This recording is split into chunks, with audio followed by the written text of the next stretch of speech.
Sarap talaga nitong lambanog. Namiss ko to ah. Wala man lang manog dun sa inyo sa Pangasinan, ha? Meron naman pero minsan na lang ako nakakainom eh. Ayoko na kasing maglasing masyado.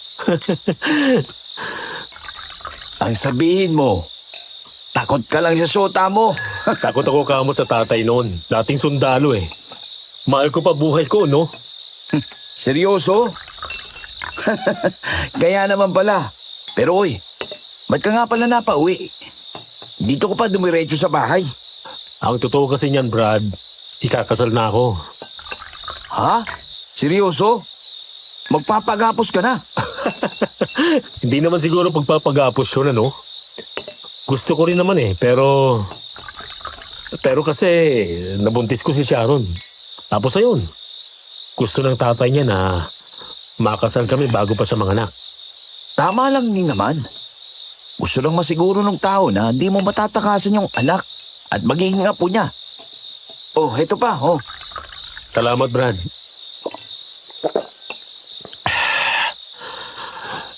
Tapos kaya ako tumiretso dito sa inyo. Siyempre, gusto ko ikaw ang abay ko. Naks naman. Mahal mo talaga tong kaibigan mong probinsyano, ha? Siyempre, ikaw tong pinakamalapit kong kaibigan eh. O nga pala, si Julie, andito pa ba sa baryo? Ba't mo naman hinahanap yun? Siyempre, malapit din sa atin yun, no? Nung mga bata pa tayo. Gusto ko rin sanang imbitahan sa kasal. Nandiyan pa naman sa bahay nila. Kaso, hindi na kami masyadong nag-uusap.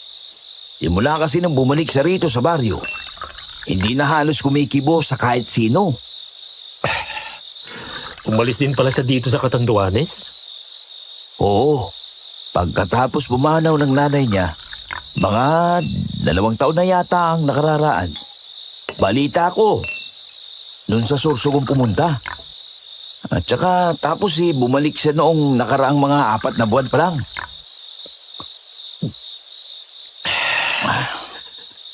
Ayun, sabi mo, nagbago ng pag-uwi? Oo, lumalabas lang para maglako ng balot kapag gabi. Ano? Ba't naman niya naisip maging mambabalot? Hindi ko nga rin alam eh. Marami naman siyang pwedeng mapasukan. Inalok nga rin siyang maging silbidora dun sa karinderya. Pero tinanggihan niya. Nag-aalala nga rin ako bilang kaibigan. Delikado pa naman ang panahon ngayon dito pag gabi. Ba't naman delikado? Ano na ba kasing nangyayari dito habang wala ako? Ano kasi Brad eh. Ano? Pinapakaba mo naman ako dyan sa mukha mo eh. Kasi, Teo, may aswang na gumagala dito sa lugar natin. Aswang? Ano bang aswang yung sinasabi mo? 2007 na tol. May aswang pa ba ngayon? Wala akong magagawa kung ayaw mo maniwala. Basta may aswang nga dito sa atin. May nadaling ang buntis eh. Inuwa yung bata sa sinapupunan. May ilang mga alagang hayop ring na nadali. Seryoso ka ba dyan, Willie? Baka naman tinatakot mo lang ako. Seryoso ko. Kahit magtanong-tanong ka pa sa mga kababaryo natin, meron talagang aswang. Todo buntay nga rin kami ngayon sa ate ko. Buntis kasi at saka kabuuan na niya.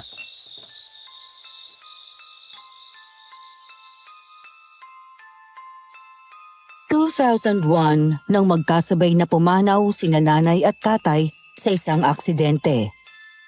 Dahil doon, ay napilitan akong lumuwas mula Catanduanes papuntang Pangasinan. Naroroon po kasi ang lola Pina ko.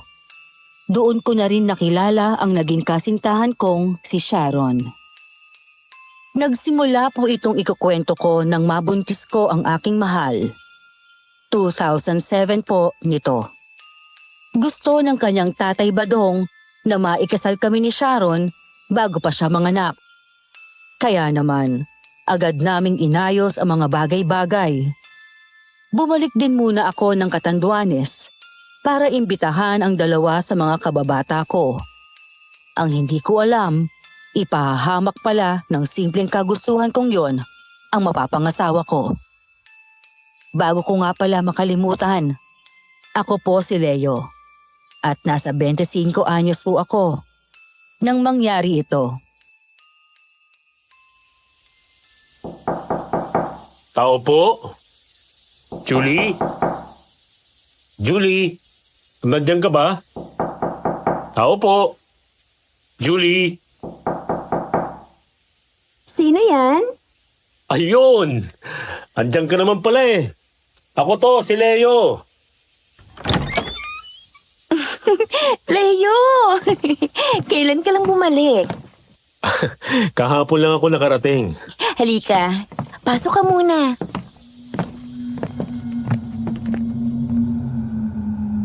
Sa labas pa lang ng kubo ni Julie ay nagtataka na ako kung ba't saradong-sarado ito.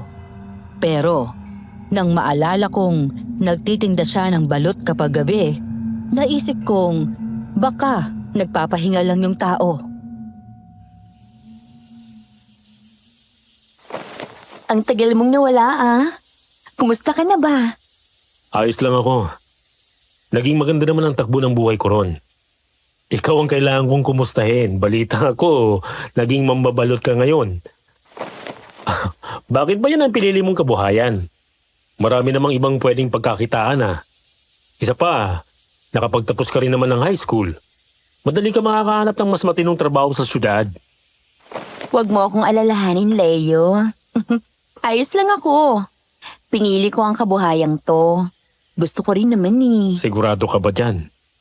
May ilang mapapasukan dun sa amin sa Pangasinan. Baka pwede ka ron. Talaga? Meron doon? Papasamahin mo ako sa'yo doon? Talaga ba, Leo, Talagang inaalala mo nga ako. Kahit matagal na tayo hindi nagkikita. Siyempre, malapit tayo magkaibigan ni Willie. Kaya gusto ko ring mapabuti kayo. Doon sa kaibigan ng lola ko sa palengke, pwede kang maging tendera ron. Yung magiging biyanan ko naman, may mini grocery sila. Pwede ka ron bilang kahera o taga-ayos ng mga products. Magiging biyanan? Ikakasal ka na? Oo. Yun nga palang inuwi ko rito. Gusto ko kayong personal na imbitahan ni Willie sa kasal namin ng kasintahan kong si Sharon. Sa susunod na buwan pa naman yun, pero mas mabuti ng maaga akong magsabi sa inyo. Masyado naman yatang biglaan. Oo nga eh. Buntis kasi ngayon si Sharon. Gusto ng tatay niya na maikasal kami bago siya manganak. Buntis ang kasintahan mo? Oo. 4 na buwan na ang tiyan niya ngayon. Medyo malaki na pala. Kaya nga eh. Puspusan ang paghahanda namin. So ano na? Pwede ka ba? Sabay na lang kayong lumuwas ng Pangasinan ni Willie kung sakali. Siguro mga 3 araw bago ang kasal. Huwag kayong mag-alala. Pwede kayong tumuloy dun sa bahay namin ni Lola Pina. Sige, pupunta ako. Yun! Asahan ko yan Nagtagal pa ako ng mga 2 araw doon sa Catanduanes bago bumalik ng Pangasinan. Itinuloy namin ang paghahanda sa kasal.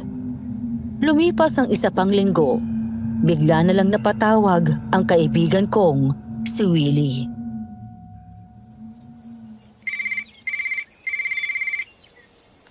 Oh, kumusta Willie? Napatawag ka? Leo, May problema ba, Brad? Ba't mukhang malungkot ka? si ate. Ang ate ko. Kumusta na bang ate mo? Nanganak na ba? Wala na si ate. Ano? Wala na? Bakit? Anong nangyari? Yung bata, kumusta? Wala na rin yung pamangkin ko. Wala na sila ng ate ko. Nadali ng aswang. Aswang? Oo. Basta natagpuan na lang namin si ate. Duguan sa kanyang kwarto. Napakabilis ng pangyayari. Uminom lang naman ng tubig si nanay. Tapos may narinig kaming kalabog. Pagpunta namin sa kwarto, sira na ang bintana at ayun. Diyos ko. Nakikiramay ako sa inyo, Brad. Tumawag lang ako kasi baka hindi ako makapunta sa kasal. Hindi ko pa kasi alam kung anong plano ni nanay. Hindi ko pa alam kung kailan ang libing. Nakakayaya tuloy sa'yo. Best man pa naman ako. Brad, wag mo munang isipin ang kasal ko. Ituon mo munang pansin mo diyan sa inyo. Huwag ka mag-alala. Naiintindihan ko naman eh. Magpapadala na lang din ako ng konting tulong sa inyo. May extra pa naman ako kahit paano. Maraming salamat, Leo. Nakakahiya man pero hindi ko muna tatanggihan yan. Kailangan eh. Ano ka ba? Wala yon. Kaya sige na, ha? Balitaan mo na lang ako. Sige, tol. Leo, sino yon? Yung Willie ba yon? Oo, siya nga. Hindi raw siya makakapunta eh. Namatayan sila. Ano yung narinig kong aswang? Ha? Sa totoo lang, hindi ko rin sigurado. Pero ang sabi, nadali raw ng aswang ang atin niyang buntis. Hindi rin naman ako naniniwala sa mga ganong halimaw. Pero wala naman ako sa posisyon para makipagtalo sa nagdadalamahating tao. Tama ka, Ron. Totoo man kasi o hindi ang aswang, ang sigurado ay namatayan sila. Kung sakali man hindi siya makakarating, maghanap na lang tayo ng proxy. Ganun na nga lang siguro. Bagamat hindi ako naniniwala sa mga aswang, ay hindi ko namang maiwasang mabahala para sa mga kabaryo ko. May iilang mga buntis at bata pa kasi roon. Nakakatakot kung mabibiktima sila ng sinasabing aswang o kung sino mang gumagalang sa larin. Naisip ko rin si Julie, lalo nga at mag-isa na lang siya sa buhay. Tapos, pagbebenta pa ng balot ang kanyang pinagkakakitaan. Hanggang sa nalaman ko, 3 araw lang pala ibinurol ang atin ni Willie. Minabuti nilang ilibing ito agad dahil nga sa lagim ng sinapit nito. Kaya naman, nakarating ang mga kababata ko rito sa Pangasinan 3 araw bago ang kasal namin ni Sharon.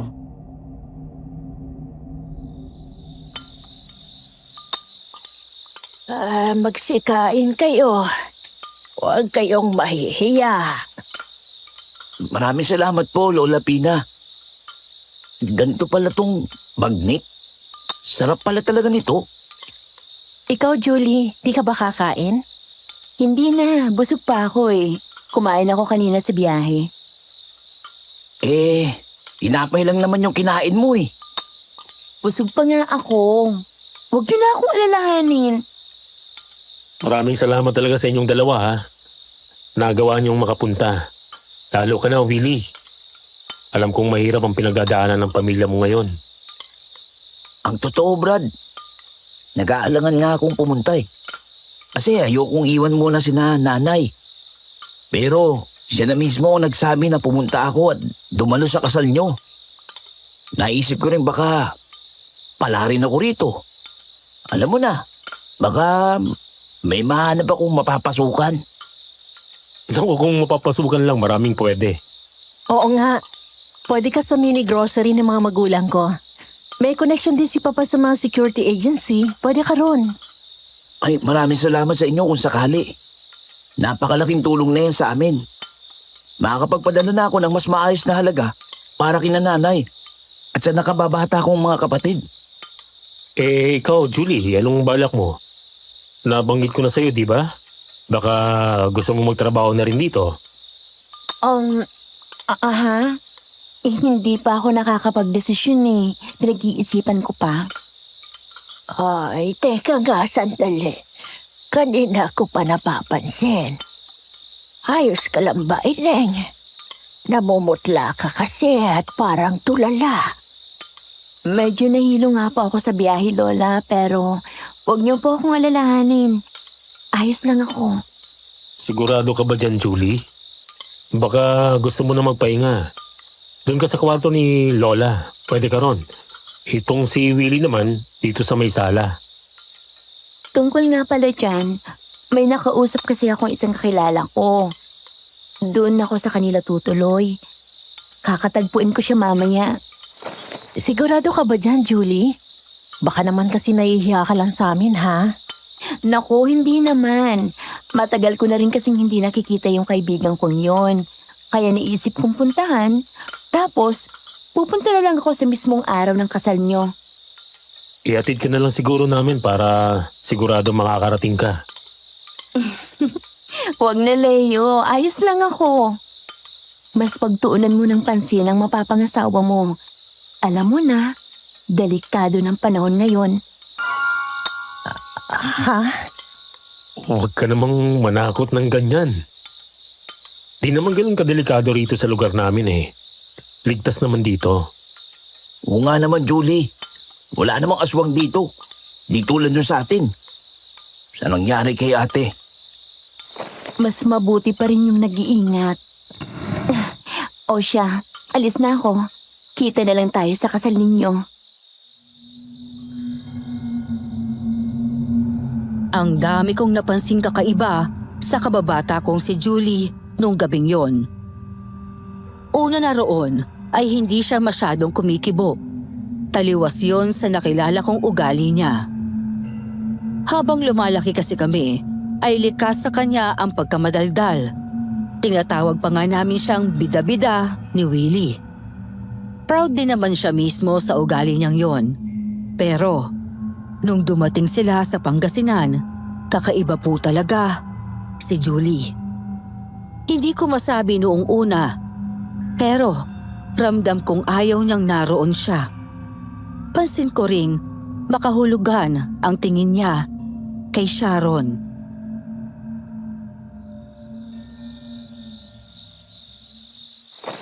Ba't ka si Julie, mahal? Kakaiba yata ang titig niya sa akin. Nahuli ko pang inirapan niya ako sandali. Tapos, yumuko nang napalikon ako sa kanya. Ito na siguro yung sinasabi ni Willie na nagbago na nga ang kaibigan namin. Nagbago? Hindi ba siya dating ganon? Hindi, Sharon. Mabait yun. Madaldal tsaka palatawa. Nagtaka nga kami kasi bigla na lang yung naging ganon. Pag-uwi niya dun sa Catanduanes. Saan pala siya pumunta? Sa Susugun po, balita ko. Nagtrabaho siya ron matapos siyang maulila. Anong trabaho niya roon? Ay hindi ko po alam, Lola eh.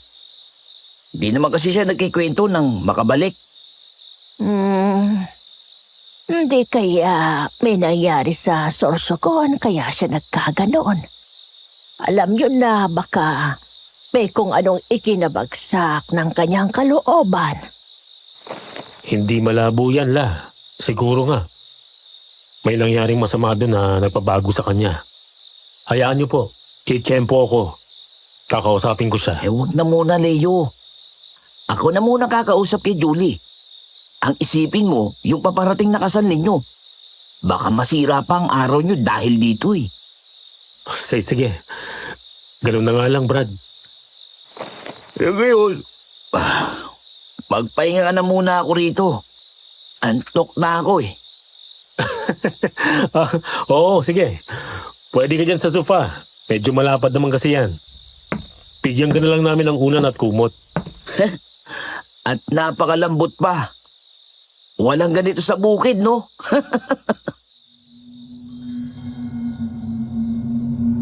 Simple lang po ang bahay namin ni Lola Pina. Sementado ang kalahati ng dingding mula sa hig hanggang sa bandang baywang. Tapos, kahoy na ang itaas na bahagi. Bagamat may kisame naman at yero ang bubong. Sa lugar na yon lumaki ang nanay ko. Lumipat lang siya ng Catanduanes nang maikasal sila ni tatay. Di ko lang akalaing sa bahay na yun din kami titira ng mapapangasawa ko.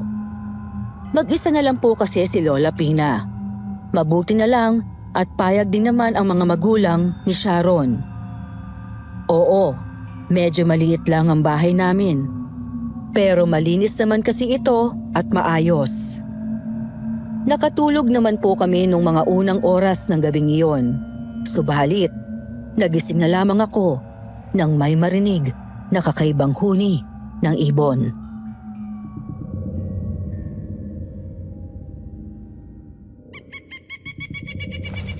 Ay, ano ba yung tunog na yun? Leo, anong ibon ba yon? Ba't ang ingay? Ang lakas ng tunog. Hindi ko alam. Kabulahaw nga eh. Leo! Leo! Leo! Gising ba kayo? Leo! Si Willie? Ano naman kayong kailangan niya? Teka lang, mahal. Pagbubuksan ko. Nakakairita talaga yung ibon na yan. May problema ba, Willie?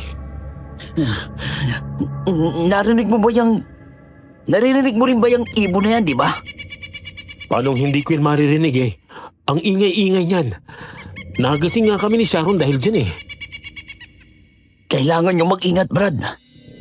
Hindi ordinaryong ibon yan. Ha? Hindi ordinaryo? Kilala mo ba kung anong ibon niyang humuhuni, Willie? Bahala na nga. Maniwala man kayo o hindi. Tik-tik ang ibon na yan. Tik-tik? Anong tik-tik bang sinasabi mo? Willie naman eh. Huwag ka namang manakot ng ganyan. Walang aswang dito sa Pangasinan. Kaya paano naman magkakaroon ng tik-tik na ibon dito? Hindi ko alam. Basta sigurado akong tik-tik yan. Ilang gabi nga rin namin narinig yan. Bago namatay si ate. Teka nga, ano bang pinag-uusapan niyo? Tik-tik ang sinasabing ibon na kasama ng ibang mga aswang. Ang sabi, kapag may tik-tik malamang, puntir niya ng parating na aswang ang mga buntis o sanggol. Ano? Aswang? Sabi rin ng mga matatanda, kapag malakas ang huni ng tik-tik, ibig sabihin ay malayo pa ito. Pero kapag mahina na ang huni nito, ibig sabihin, napakalapit na niya sa'yo. Paano naman magkakaroon ng tik-tik dito sa atin?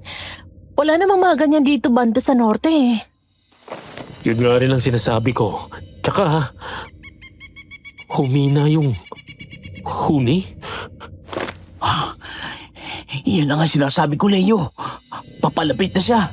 Papalapit siya rito. Kailangan mong bantayan si Sharon. Teka, kukuha lang ako ng itak. Pupunta ako dun sa kusina nyo.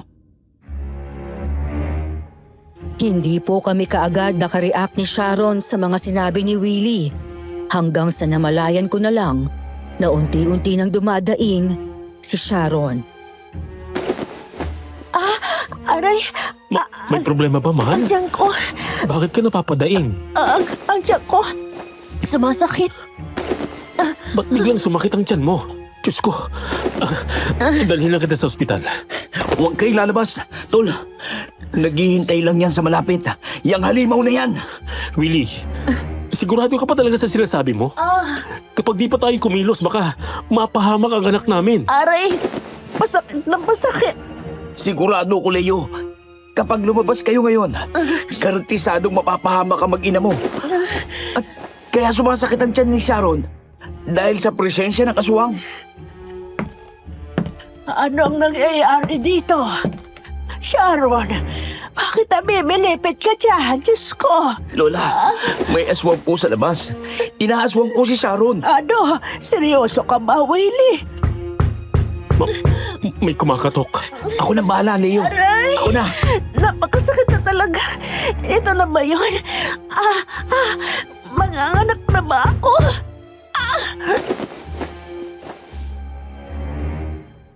Hindi ko na alam kung anong gagawin nun. Susundin ko ba ang kaibigan ko o gagawin ko ang nasa isip ko? Yun nga lang ay may kung ano sa kalooban kong nagsasabing makinig ako kay Willie. Kaya naman, hinayaan ko lang ang kababata kong lumapit sa may pinto. Bit-bit ang itak namin. Sinong nandyan? Pasakit na ng pasakit ang tiyan ko. Aray ko. Huwag kayo magalala. Mawawala yung pananakit ng tiyan ni Sharon kapag napalayas na natin yung halimaw sa labas. Willie, alam kong naniniwala ka na talagang aswang yung nandyan. Pero Diyos ko naman, kailangan ko nang dalhin si Sharon sa ospital. Basta, maniwala ka lang muna sa akin, Leo. Sumagot ka! Sino kang nasa labas? Hindi ako natatakot sa'yo. Kapag hindi ka pa umalis, hindi ako mangingiming ipahalik tong itak sa leeg mo. Ha, may tao sa bakuran. Aray ka, hindi ka na kaya. Leo! Sa bubong! Ayaw mo talagang umalis, ha? Humanda ka sa akin, aswang ka!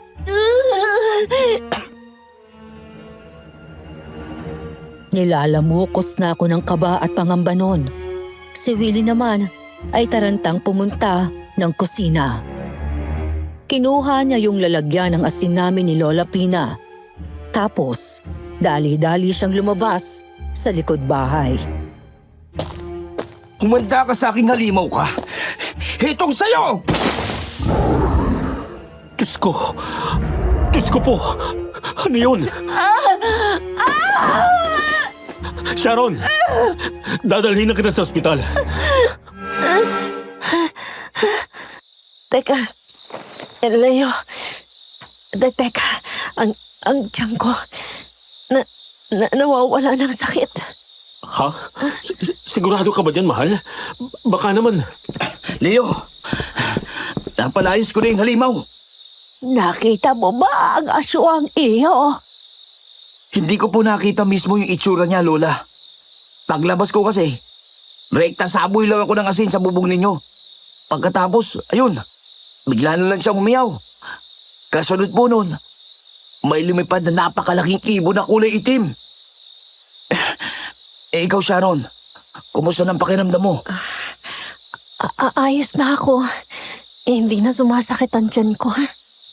Mas mabuti siguro kung pumunta pa rin tayo sa ospital. Baka mamaya na paano na si baby. Noong madaling araw na yon, ay umalis nga po kami ni na Sharon at Willie. Dinala namin ng kaibigan ko si Sharon sa ospital. Pagkarating doon, ay wala namang makitang anumang mali ang doktor. Kaya agad din kaming nakauwi.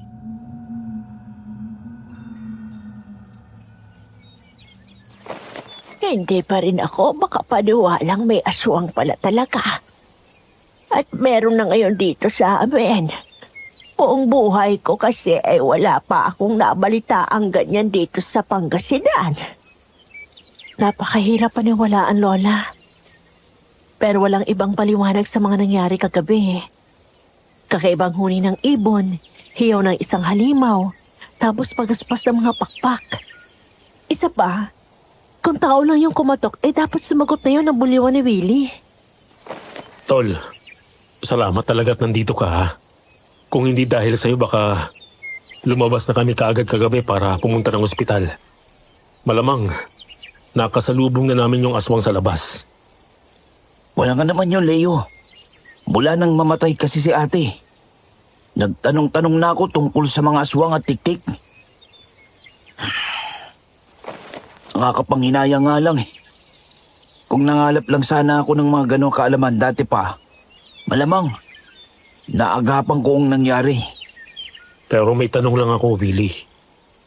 May isang bagay kasing kumugulo sa isip ko eh. Ano ba yun? Yung sumulakay ba kagabi parehong uri ng aswang na dumali sa ate mo? Yung aswang na nasa baryo natin? Oo. Parehong pareho. Tik-tik. Ano bang iniisip mo tungkol dun? Eh, di ba? Napakaraming uri ng mga aswang. Sa pagkakaalam ko, may tik-tik, manananggal at kung ano-ano pa. Ngayon, paano biglang nagkaroon ng parehong aswang sa dalawang magkalayong lugar? May punto ka, Rona po. Masyado naman yata bihirang pagkakataon yun. Kung sakali. Teka, Ano bang pinupunto niyo? Sinundan ng aswang tong si Willie mula Catanduanes? Paano naman nangyayari yun? Wala namang sumunod sa amin nung bumiyahe kami. Tsaka si Julie lang naman ang kasama ko. Si Julie? Nagkatinginan kaming apat na nasa hapag. Ramdam ko ang pag-aalinlangan naming sabihin ang mga nasa isip namin. Ako nga po ay sandaling natigilan, lalo na nang maalala ko ang sinasabing biglang pagbabago ng kababata namin. Hindi naman siguro. Paano naman... Leo, alam kong mahirap paniwalaan. Pero hindi ko maisantabi na lang nang basta ang posibilidad na yun eh. Ang pagpili pa lang ni Julie ng maging mambabalot, kakaiba na. Alam mo na yun. Ang dami mong pwedeng mapasukan na mas matinong mga trabaho. Tapos, paglalako ng balot ang pinili mo. Dagdag pa nun. Nagsimula lang ang pangaswang sa baryo natin nung umuwi si Julie galing Sursogon. Paano kung sadyang may pinagdadaanan lang yung tao? Mahirap naman kung pagbintangan niyo lang siya ng basta, di ba? Paano niyo makukumpirma yung hinala niyo? Pakakainin ko siya ng pagkaing maraming bawang. Oh, kahit asin naman lang. At alam ko na kung anong pagkain ang gagamitin ko. Adobong mani? Paborito niya yun eh. Tumpak! Ngayon, nasaan na ba ang kaibigan niyo? Ha? Oo, gayon. Ay, nasaan na ba ang kaibigan niyo? Hindi ko po alam, Lola eh. Hindi naman niya sinabi sa akin kung saan siya tutuloy at kung sino ang kakilala niya rito. Kung ganun, hintayin na lang natin siyang bumalik. Yun nga lang eh.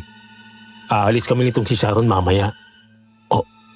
Saan kayo pupunta? Sa bahay. Doon na muna kami. Hanggang sa mismong araw ng kasal. Kung ganun, ako nang bahala kung sakali mang dumating dito si Julie. Huwag niyo lang kalimutan na maglagay ng bawang sa bintana sa tutuluyan yung kwarto. Mas maganda rin kung maglalagay kayo ng itak sa bandang ulunan ng higaan nyo. Basta huwag kang padalos-dalos dito, Brad ha. Kilala kita. Malamang iniisip mong may pagkakataon ka ng gumante. Kung tama ang hinala natin. Hindi ko ikakailayan, Leo. Oo, iniisip ko nang gumante. Kung sakali mang tama tayo sa kutob natin. Pero syempre, andyan pa rin ang posibilidad na mali tayo. Ayoko pa rin namang makagawa ng masama sa isang inosenteng tao. Hapon noong araw rin na yon nang umalis kami ni Sharon. Papunta sa kinalakihan niyang bahay. Nakiusap kasi ang kanyang mga magulang na pumunta kami ron.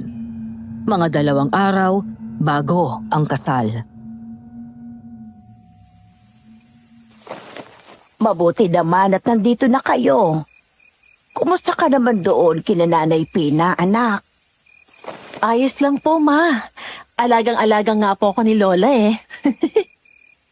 Abay, mabuti naman kung ganon. Yung isang abay ni Leo, hindi ba namatayan yun? Opo pa. Nasa bahay na po. Pupunta na lang sila ni Lola dito sa kasal. Ano nga bang nangyari doon? Pinatay ang kapatid, hindi ba? Nahuli na raw ba ang salarin? Hindi pa po. Pinaghahanap pa rin hanggang ngayon. Basta magsabi ka lang kung may tutulong ako. May mga kakilala ako ron sa Catanduanes. Baka sakaling makatulong sila sa pag-iimbestiga. Maraming salamat po pa. Hindi ko talaga maiwasang kabahan kapag kaharap ko ang papabadong ni Sharon. Sa isang tingin mo pa lang ay magdadalawang isip ka ng biruin yung tao.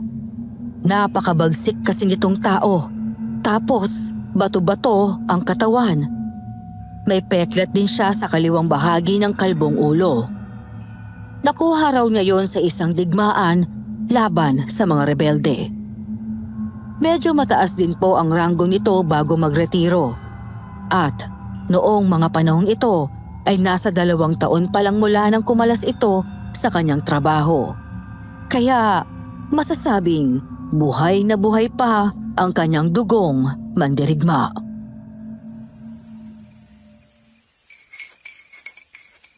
Dalawang araw na lang ay kasal na ninyo.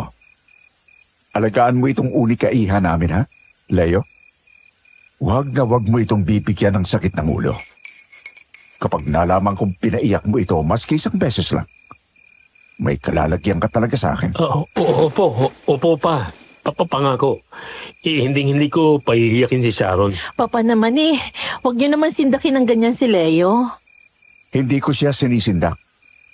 Nagpapaalala lang ako. Intindihin mo na lang ang papa mo, anak. Mahal ka lang yan. Muling sumapit ang gabi. Doon kami tumuloy sa kwarto ni Sharon sa kanilang bahay. Mas panatag ako roon. Kasi nga sementado ang buong bahay at may grills ang mga bintana. Gayunpaman, ay naglagay pa rin kami ng bawang sa may bintana para makasigurado.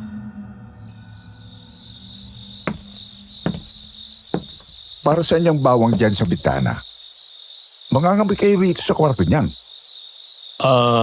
Ano po kasi pa? Pangontra po yan sa aswang. Aswang? Naniniwala ka sa mga ganun, Leo? Opo. Matandang kwento yun sa baryo namin pa. Sinunod ko na lang para siguradong ligtas ang mag-ina ko. Kung mabuti naman ang layunin, wala akong karapatan questionin yan. Pero wala naman sigurong mga aswang-aswang dito. Una ay moderno na ang panahon ngayon. Patigit sa lahat. Hindi naman sila totoo. Totoo ang mga aswang pa. Hindi lang natin sila nakikita pero andyan lang sila sa dilim at nag-aabang ng tiyempo.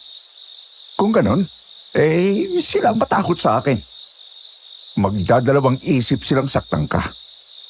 Kapag nagkamali sila, hahalikan nila ang guso ng baril ko. Kaya huwag ka na mag-alala, ha Sharon? 2 kami ni Leo na poprotekta sa inyo ng magiging apo ko.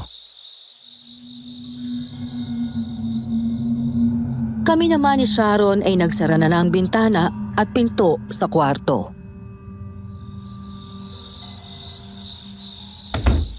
Nakakakaba talagang kaharap ang papa mo, Sharon. Naiintindihan kita, Leo. Ako rin naman medyo takot din dun Pero huwag kang mag-alala. Gusto ka nung para sa akin. At may tiwala yun sa'yo. Kasi hindi ko alam paano ko sasabihin sa kanya na inaswang ka na kagabi. Baka bigla na lang yung magwala. Huwag na lang natin sabihin. Kung hindi naman na mauulit, hindi na natin magiging problema yon. Sana lang talaga hindi na yun mauulit. Pinapanalangin ko rin yan sa Panginoon. Sana. Gumulong ang ilang oras. Hindi ako nakatulog ng maayos nung gabing yon. Tahimik na ang paligid. Naghihilik na si Sharon, pero dilat pa rin ako. Abot-abot ang pagdarasal na sana hindi na aswangin ang mag-ina ko. Subalit, nangyari pa rin po ang ikinatatakot ko.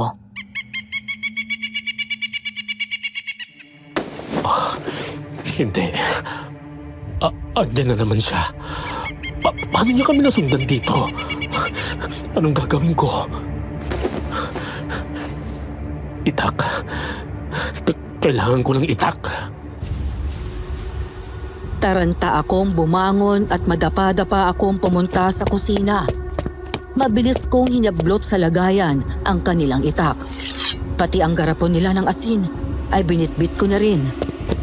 Pabalik na ako sa kwarto nang bigla na lang, pumailan lang ang napakalakas na sigaw ni Sharon sa buong bahay. Sino ka? Ano ginagawa mo dyan? Sumagot ka! Si Sharon! Sharon! Andyan na ako! Sharon! Sino ka? Pagkapasok ko ng pinto, ay agad kong nakita ang isang anino na nasa labas ng bintana namin. Hindi lang yon basta nakadungaw. Halatang nakahawak po talaga siya sa mga grills. Anino lang po ang naaninag mula sa loob ng kwarto. Pero halata kong mahaba ang magulong buhok ng kung sino mang taong iyon. Sharon! Tara sa labas ng kwarto! Leo, natatakot ako. Nagsisimula na namang... Sumasakit na naman ang tiyan ko. Ano nangyari dito, Sharon? Bakit ka napasigaw? Pa! May aswang! Muli akong napalingon sa bintana nung sandaling yon. Pero wala na ang nakadungaw roon. Gayunpaman ay nakarinig kami ng kung sinong nagtatatakbo sa bakuran. Sino nandyan? Ba't ka umaaligid sa bahay namin? Aray! Anong aswang bang sinasabi mo, anak? Seryoso ako, ma. Aswang yung umaaligid sa akin. Leo, ano bang ginagawa mo? Dalhin na natin si Sharon sa ospital. Wala mo nang lalabas. Hindi natin alam kung sino ang nasa bakuran. Leo, sumama ka sa akin. Opo pa. Wag pa! Wag na wag kayong lalabas! Delikado! Leo, halika na. Hindi nakinig si Papa Badong kay Sharon. Lumabas nga po kami ng kwarto. Dinaanan lang ni Papa ang kanyang pistola. Tapos, hinarap na namin ang saradong pinto ng sala. Sino ka sabi? Pipi ka ba? Ba't hindi ka sumasagot? Isa pang katok mo dyan at hahalik na sa'yo tong bala ng baril ko. Talagang nananadya ka, ha? Lagot ka sa akin ngayon. Walang tao. Ang bilis naman yata ang nakalayo nun. Doon sa bandang kanan ng bakuran pa. Doon siya pumunta. Sa may kwarto namin. Ang akala siguro ng damo, hindi ko siya susundan. Tara, punta natin. Mag-iingat po kayo pa. Hindi normal na taong kalaban natin. Mamaya, marami kang ipaliliwanag sa akin, Leo. Sabihin mo sa akin kung anong alam mo rito. Dito po. Napansin kong dito siya banda sumuot.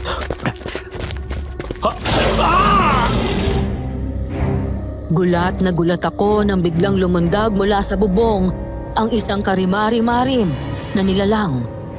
Ang laki noon ay kahawig lang ng ordinaryong tao. Pero puno ng itim na balahibo ang buong katawan at sabog na sabog ang mahabang buhok. Mabilis itong kumilos papunta kay Papa Badong. Mabuti na lang at mabilis na naipansalag ng aking biyenan ang isa sa kanyang braso. Bagaman, nakalmot siya ron ng aswang. Pa! Hindi! Hayop kang aswang ka! Etong sa'yo! Wisit!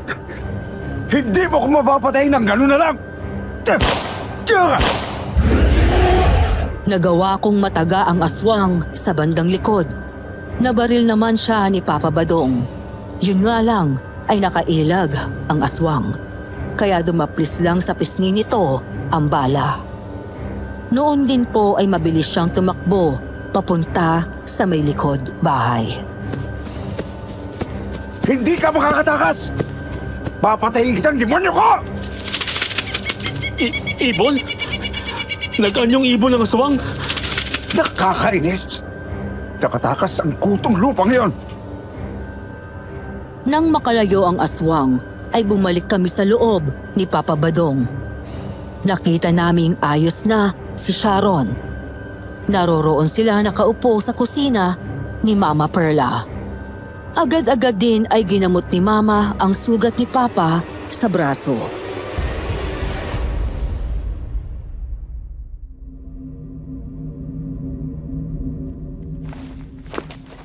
Sharon, ayos ka na?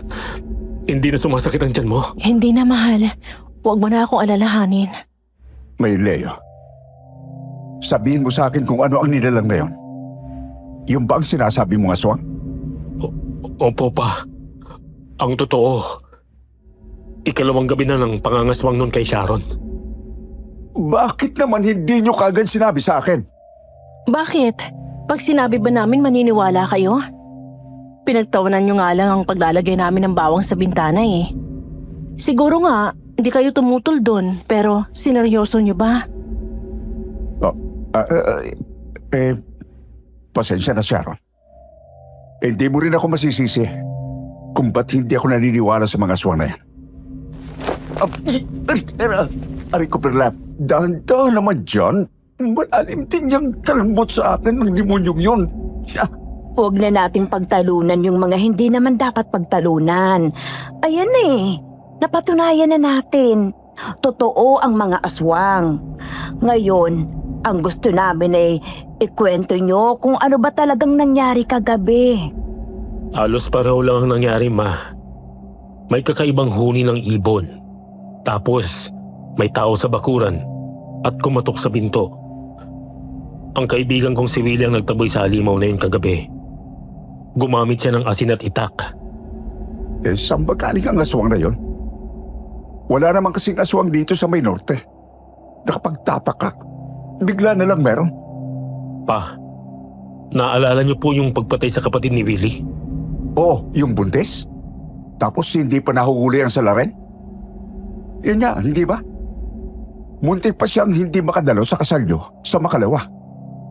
Dahil doon, ano pang meron sa kanya?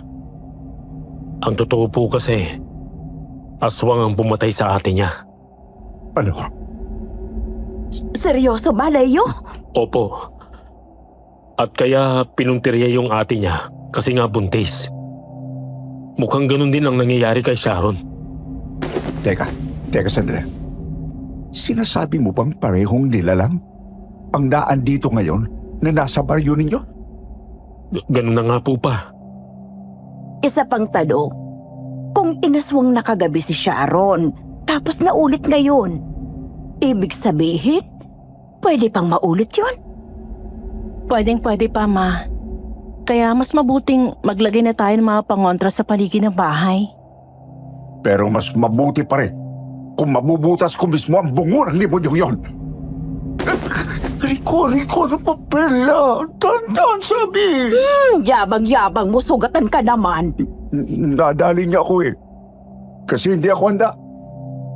Kapag nakaharap ko ulit yun, sisiguraduhin kong patutumbahin ko siya. Pinagpahinga na namin si Sharon matapos mag-usap. Kami ni Papa Badong ay hindi na natulog. Magdamag kaming nagbantay hanggang sa sumikat na ang araw. Hawak-hawak lang noon ng magiging biyanan ko ang kanyang pistola. Ako naman ay hindi na binitiwan ang itak. Nang sumunod na araw naman ay naging busy kami sa mga huling paghahanda para sa kasal. Kinabukasan kasi noon ay ang big day na namin ni Sharon. May ilang mga bisitang dumating din para mangamusta.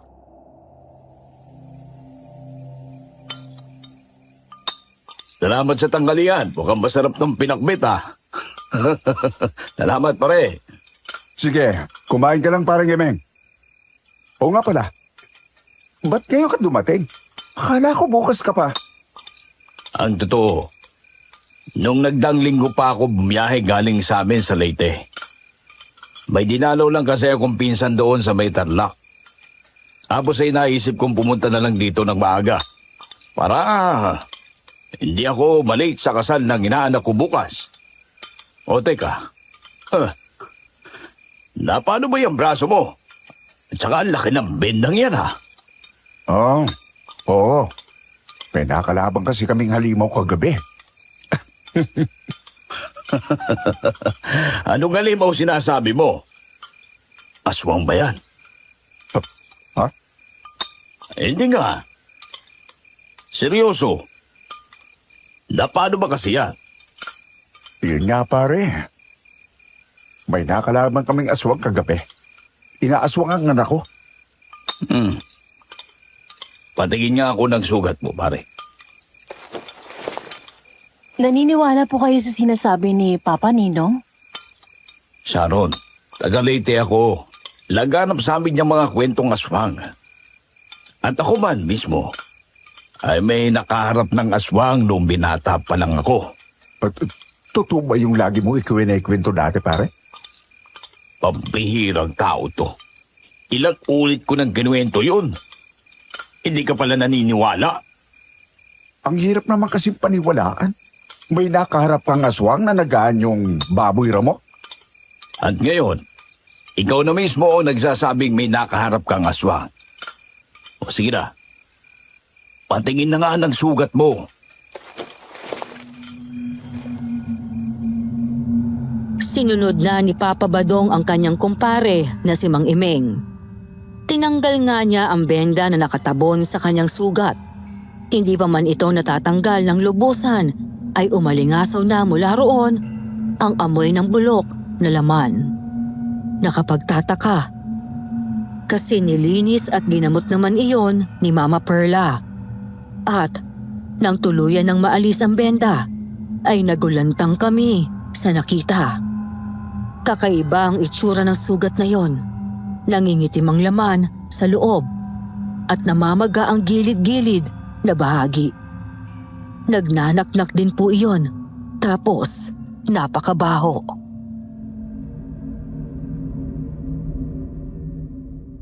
Diyos ko, ba't nagkaganyan yan? Nilinis ko naman ng maayos siyang kagabi ah. Hindi ba masakit pa? Parang pangkaraniwang pakiramdam lang ng may malalim na sugat. Kalmot nga yan ang aswang. Ganito ang gawin mo, Badong. Ugasan mo yan ng purong katas ng kalamansi. Pagkatapos ay umunim ka rin ng katas ng 7 kalamansi na may halong asin. Yon ang alam kong lunas para hindi lumalay ang sugat na gawa ng aswang. Importante rin yun para siguradong hindi ka mahawa. Pwede palang makahawa ang pag-aswang sa pamamagitan ng kalmot? Hindi sa lahat ng pagkakataon. Pero posible rin. Parang rabies ng aso. Ang problema, hindi tayo sigurado kung nakakahawa ang kalmot nito.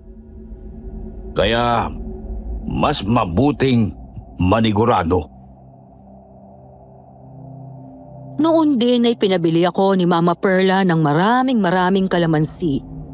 Sinamahan ko na rin ng dagdag na asin at bawang. Pangontra na rin yon. Baka sakali kasing bumalik yung aswang pagsapit ng gabi. Pagkabalik ko naman kina Sharon, ay nakita kong naroroon na pala sina Willie at Lola Pina. Totoo ba, Leo? Inaswang uli si Sharon kagabi. Oo, sugatan si Papa Badong. Kaya nga rin ako bumili ng maraming mga pangontra. Baka kasi bumalik mamayang gabi. Mas maganda siguro kung dumito na lang muna ako. Para maraming magbabantay kay Sharon. Baka sakali rin na makaganti na ako. Oo nga pala. Si Julie, hindi ba dumating sa bahay? Tumawag sa akin kanina. Bukas na raw siya darating. Alam naman daw ng kakilala niya, yung simbahan ng kasal ninyo eh. Bakit daw hindi na lang siya sumama sa inyo ni Lola dito? May kunting aksidente daw doon. Nasugatan daw ng bakal yung likod niya. Nasugatan ka mo ang likod niya? Oo Brad. Pero, huwag daw tayo mag-alala. Ayos lang naman daw siya eh. Makakapunta raw siya bukas. Hindi ganun eh, Tol. Ha? Anong ibig mo sabihin? Nataga ako sa likod yung aswang kagabi. Nasugatan ko yung halimaw. Sigurado ako ron. Kung ganun, tama ang hinala natin? Hindi pa rin 100%. Pero lumalakas ang kutob ko. Ano nang balak mo? Gagamitin natin itong mga pangontra. Pero kailangan muna natin kausapin si Mang Imeng. may alam siya tungkol sa mga aswang. Nung mga oras na yon, ay nasa likod bahay sina Sharon, ang kanyang mga magulang, si Lola Pina at ang ninong niya na si Mang Imeng. Pumunta kami ron ni Willie. Sinabi ni Willie kay Mang Imeng ang mga hinala namin tungkol sa kung sino ang aswang. At noon din po, gumawa kami ng magandang plano kung paano haharapin ang halimaw.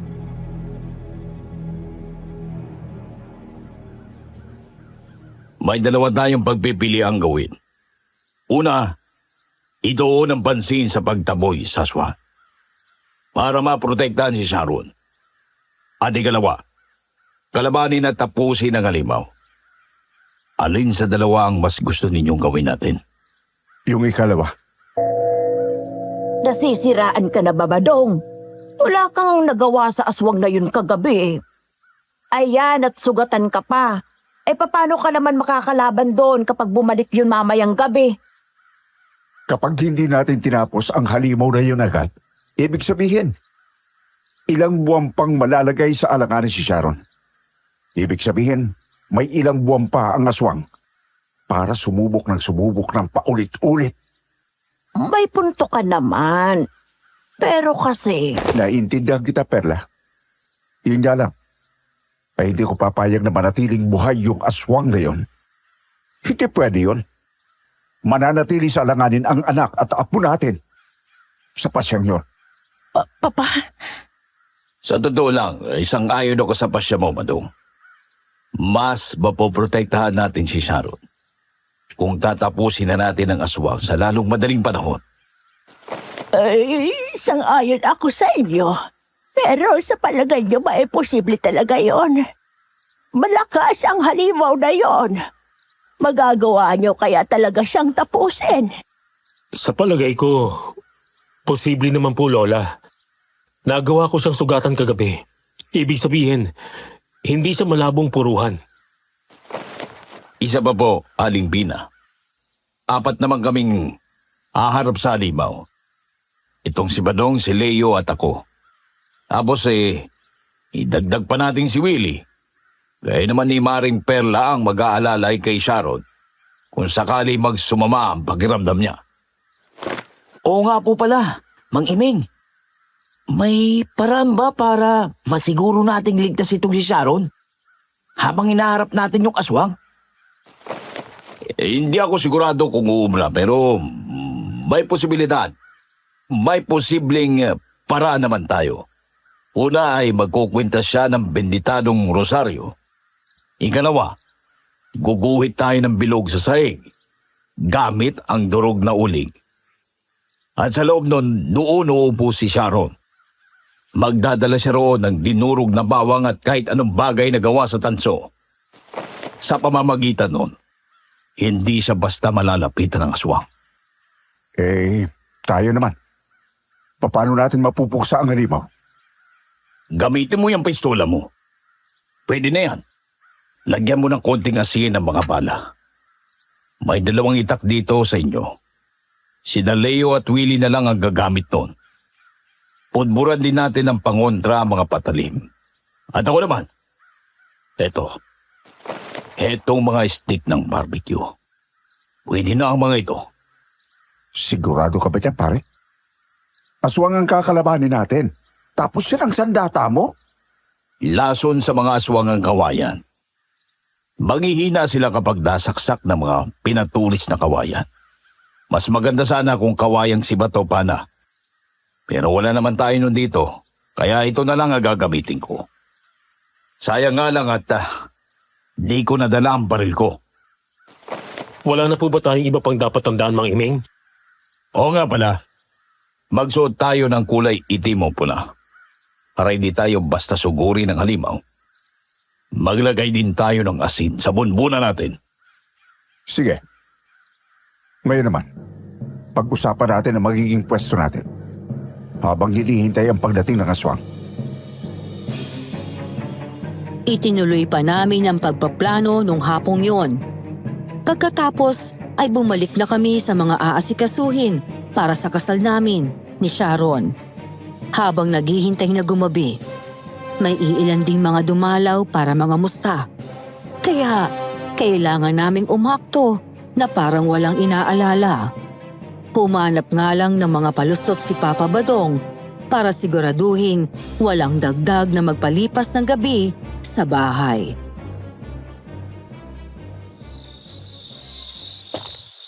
Pasado alas 11 na. Handa na pa kayo? Handa na po pa. Ikaw anak. Handa ka na? Opo. Nakakwintas na po sa liig ko ang binitadong rosaryo natin. May dala na rin akong tansong barya. Mga 5 sentimo. Ngayon, ang gagawin natin, guguhit na tayo ng bilog dito sa may sala. Papatay natin ang ilaw sa buong bahay. Pagkatapos, pupunta sa kwarto itong si Sharon. Lilinlangin natin ang aswang. Kailangan isipin niyang hindi tayo handa.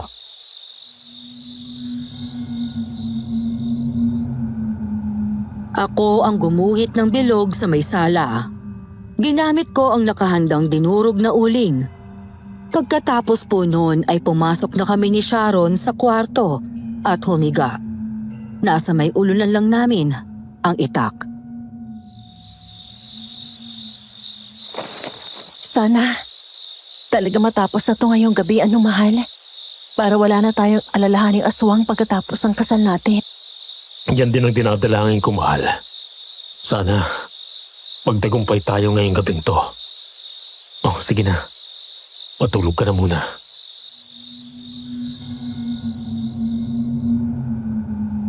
Umunan si Sharon sa isang balikat ko at pumikit.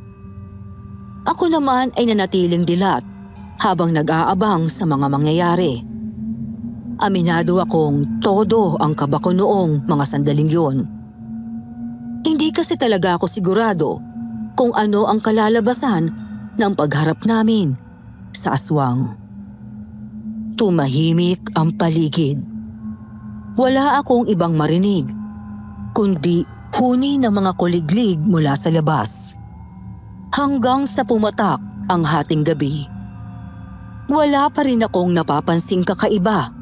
Ang akala ko noon ay hindi na darating ang halimaw. Subalit, nang sumapit ang alauna, ay narinig ko na ang huni ng tiktik.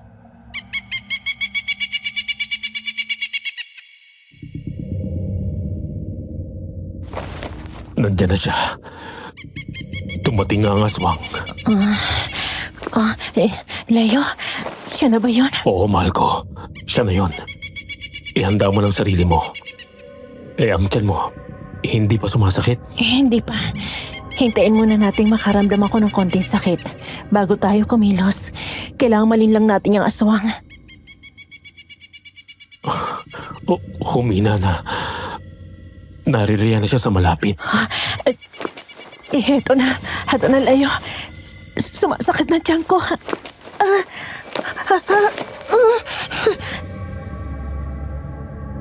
Nang dumaing si Sharon, ay nakarinig din ako ng mga yabag mula sa bakuran. Papunta yon sa mismong tapat ng kwarto namin. Ilang sandali pa, may naaninag na akong anino sa labas ng bintana.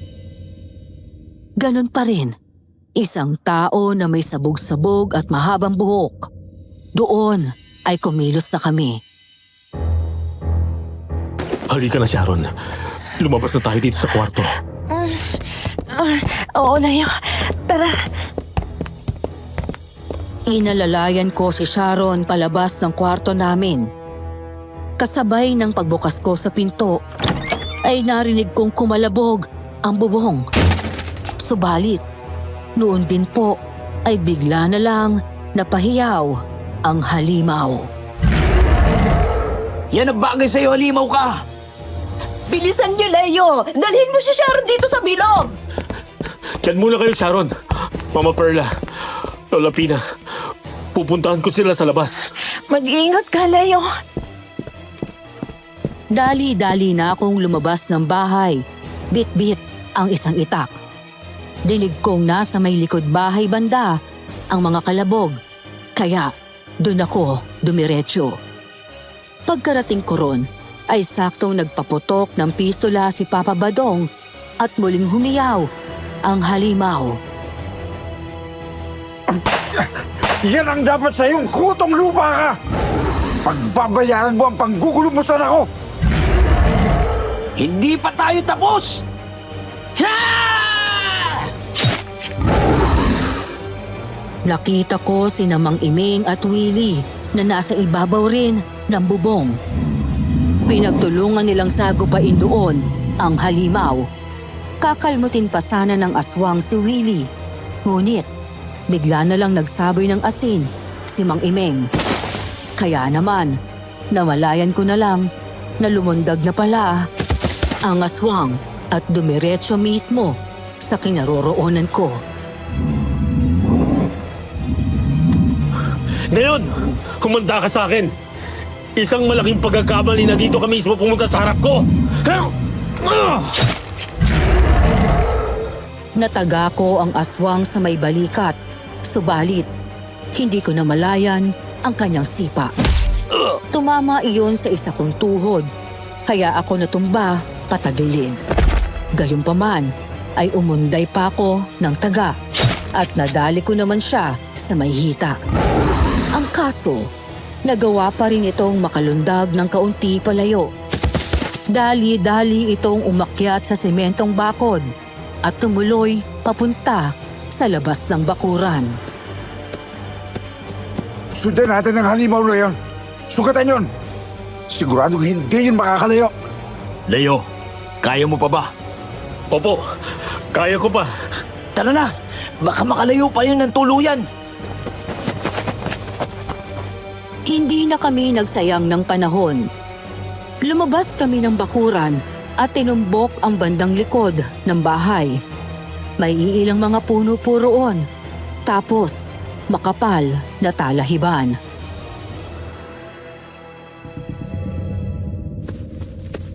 Saan kaya nagpunta yung aswang na yun? Mahirapan tayong maganap dito. Buti na lang, bilog ang buwan. Alisto kayo. Andyan lang yun sa paligid. Tingnan ninyo ang nasa lupa. Lupa? May mga bakas ng patak. Kulay itim. Tugo! Kung ganun, mahanap po natin siya kapag sinundan natin yan. Ganun na ba? Tara na. Sinundan nga po namin ang mga bakas ng dugo sa lupa at mga damo. Nahirapan nga lang kaming gawin yon dahil medyo madilim ang paligid at itim ang dugo ng aswang. Hindi ko rin po itatangging abot-abot ang kaba ko noon dahil nga sa madilim, mahirap magmatyag sa paligid. Nasa panganib kami. Maaaring bigla na lang sumulpot ang halimaw mula sa kung saan at sunggaban kami. Maniwala ka lang, Leo. Kaya natin to. Mahanap natin at mapapaslang natin yung demonyong yun. Maigaganti ko na rin ang ate ko. Alam ko, Willie. Hindi ko lang talaga maiwasang kabahan. Nag-aalala rin ako para kay Sharon. Ligtas ang asawa mo. May solidong pangontra sila sa loob ng bahay. Manalangin ka lang. Matatapos din to. Sinunod ko ang payo ng kaibigan ko. Nagdasal nga ako habang patuloy kami sa paglalakad. Tuloy-tuloy ang lakad namin. Sinuot namin ang talahiban hanggang sa umabot na sa puntong wala na kaming makitang bakas ng dugo. Wala na tayong masundan. Dito na natapos ang mga bakas ng dugo eh. Saan na kaya puntang halimaw na yun? Kakainis naman. Baka nakalipad na yun. Hindi na yung makakalipad. Napuruan namin ni Willie ang balikat at bandang likod nun. Pilay na ang pakpak nun kapag nabuo. Galugarin natin ang paligid. Siguradong naandito lang yun. Tulong! Sakuro! Nagulantang ako nang bigla na lang may humila sa paa ko. Kinaladkad ako noon pasuod sa nagtataasang mga talahib. Napasubsob pa ang mukha ko sa lupa habang tuloy siya sa paghila sa akin. Gayunpaman ay pilit kong hinawakan ang dala kong itak. Alam na alam ko sa sarili kong yun na lang ang solidong pangdepensa na meron ako noong mga sandaling iyon. Ilang sandali pa, huminto ang paghila niya sa akin. Natagpuan ko ang sarili sa gitna ng napakakapal na halamanan. Nabitiwan ko ang itak. Pinilit kong bumangon at nagpalingalinga ako. At sa ibabaw ng medyo malaking bato ay nakaupo ang aswang. Kumislap ang napakapula niyang mga mata sa liwanag ng bilog na buwan. Kumusta, Leo? Anong kailangan mo sa akin? Ba't mo ako dinala rito?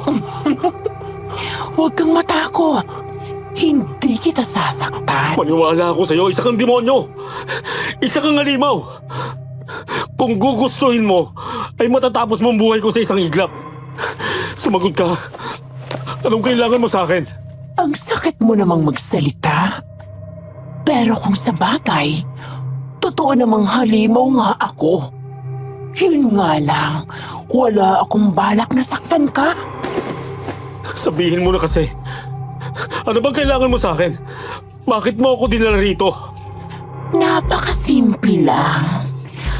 Anakan mo ko. Ano? Nababaliw ka na ba? Unang-una, may kasintahan na ako at ikakasal na kami bukas. Mahal kong mag-ina ko. At ikalawa, bakit naman ako papatol sa isang demonyo? Dahil kailangan kita, Leo. Kailangan kita. Gusto kitang maging ama ng magiging supling ko. Julie? Ikaw nga? Kahit may hinala na kami, nagulantang pa rin ako nang ang aswang na mismo ang maglantad ng totoo niyang pagkatao sa harap ko. Bigla na lang po kasi siyang nagbago ng anyo. Sa lalim ng malamlam na sinag ng buwan ay kitang-kita kong si Julie talaga ang nasa harap ko. Wala siyang kahit na anong saplot. Kitang-kita ko ang kabuuan ng kanyang katawan. Kitang-kita ko ring may iilang sugat siya sa iba't ibang bahagi ng katawan. Nako, pasensya ka na kung may mga sugat ako ngayon, ha?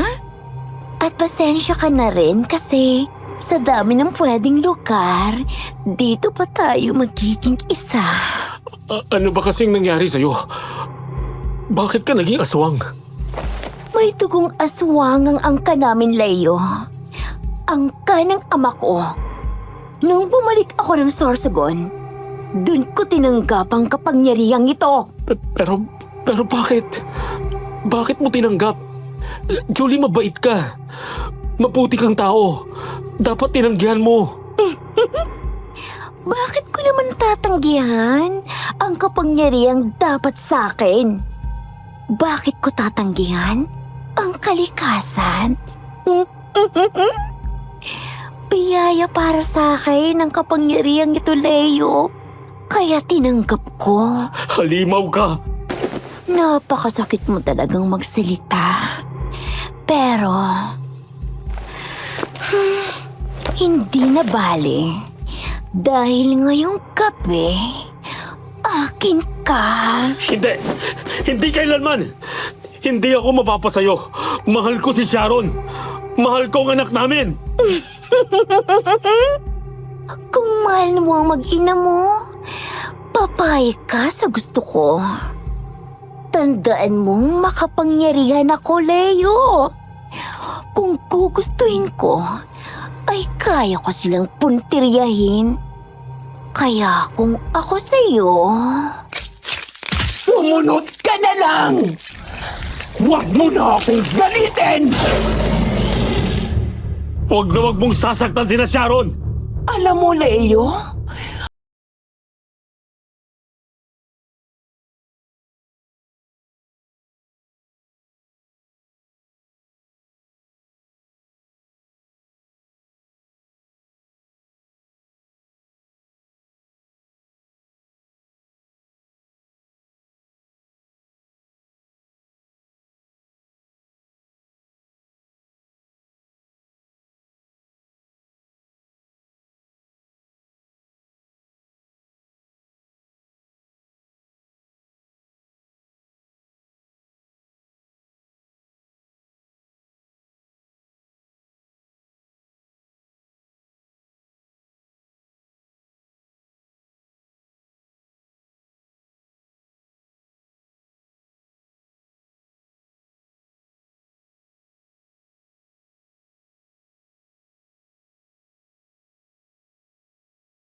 Ano na, Leo? Naghihintay ako. Ayaw mo ba talaga nito? Sige. Sige ka. Ikaw rin. Payag na ako. Anong sabi mo? Payag na ako na may mangyari sa atin ngayon. Sigurado ka na ba? Ayaw mo? Aalis na ako. Teka, sandali. Ito naman.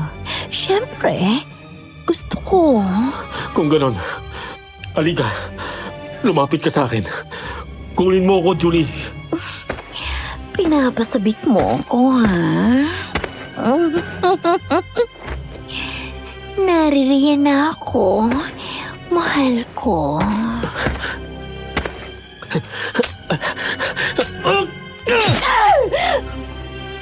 Nang makalapit na si Julie sa akin, ay bigla kong pinulot ang nabitiwan kong itak. Walang ano-ano, ay agad ko iyong isinaksak sa kanyang puson. Binulot ko iyon at isasaksak ko pa sana sa kanyang dibdib.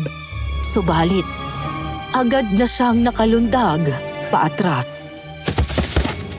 Walang hiya ka, Leo! Isang karangalan na magkaroon ng anak sa isang makapangyarihang nilalang! Tapos tatanggihan mo ko?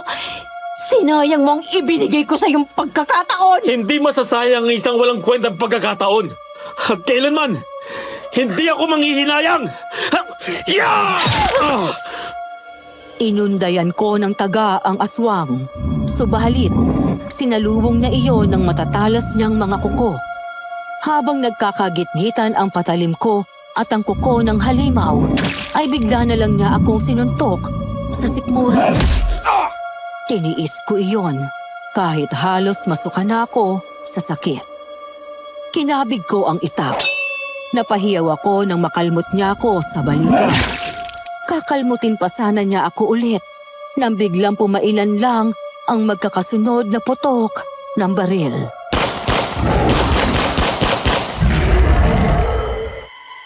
Leo! Leo! Ayos ka lang? Sugatan ka. Ayos lang ako. Kaya ko pa. Leo! Hahayaan mo ba talagang masayang ang alok ko sa'yo? Mag-isip kang mabuti. Sumama ka sa akin at mabibiyayaan ka ng kakaibang kapangyarihan. Hindi! Kailanman, hindi ko ibebenta ang kaluluwa ko sa demonyo. Hindi ko magpapalit ang buhay bilang tao. At lalong hindi ko iiwan ang mag-ina ko! Naririndi na ako sa iyong aswang ka. Masyado nang mahaba ang gabing ito. Mawala ka na!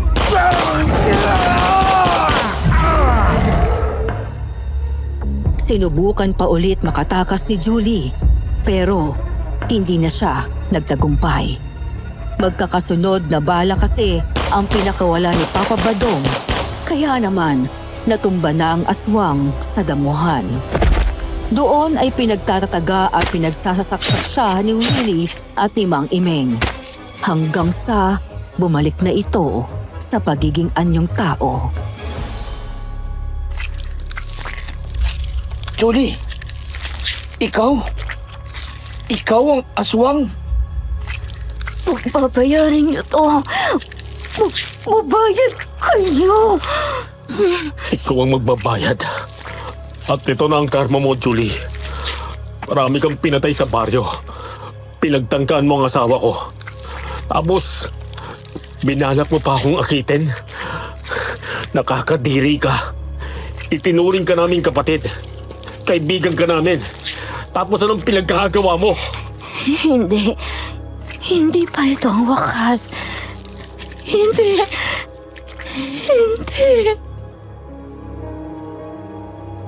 Sa harap namin mismo ni Willie, nalagutan ng hininga ang kababata namin. Kapwa hindi kami makapaniwala na may dugo palang aswang si Julie. At lalong hindi ko maisip kung bakit niya tinanggap na maging ganap na aswang.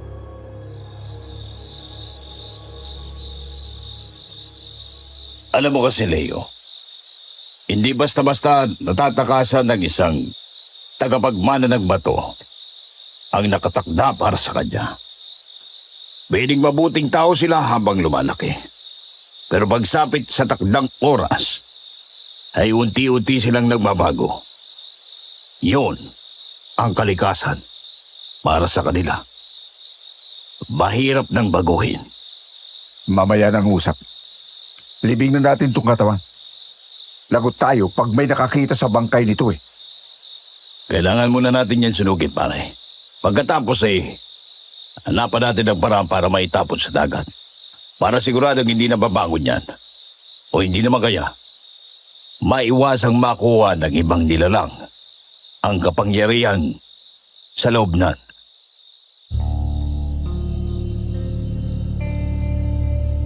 Sinunod na lang po namin ang sinabi ni Mang Imeng.